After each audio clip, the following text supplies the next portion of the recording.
De gemeente, Dwarpsbelang, de basisscholen, GGD, Slachtofferhelp en de tjerkerier zitten van de middag om tafel om te praten hoe de Dwarpse bewoners de komende tijd zo goed mogelijk geholpen worden kunnen. Allereerst wordt de joen een geerkomst te organiseren voor de raarders. Het is een besloten bijeenkomst, besloten vooral ook omdat mensen daar ook hun privéverhalen kwijt moeten kunnen. Om ook even stil te staan uiteraard bij het overlijden van een van de inwoners. Maar ook om vanuit de verschillende geledingen vanuit het dorp, zoals de school, de kerk, etc.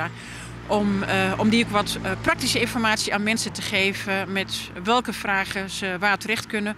Maar ook wat georganiseerd gaat worden, omdat we weten dat daar ook behoefte aan is. Hoe gaan de scholen het doen? Wat gaat de kerk ook organiseren?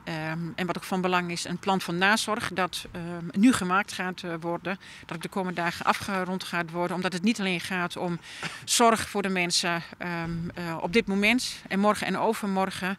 Maar ook op langere termijn kunnen er dingen zijn die van groot belang zijn om die voor de mensen te regelen. Dat plan wordt in de komende dagen ook gemaakt en dat zullen we vanavond ook melden. Het ongeluk wie het wichtigste nijs van oud en nij. En raad is daarom de laatste dagen oerspield door de media. We snappen best dat er al die vragen binnen vanuit de media en dat er de meesten het verhaal willen willen. Maar het dorp wil ik heel graag hier rond te gaan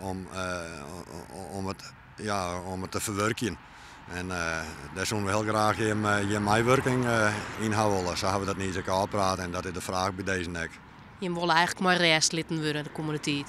Wij willen in zo'n vieren maar restleden worden en dat wij verwerken kunnen dit drama. Dat elke individu in het dorp daar de rondte verkrijgt.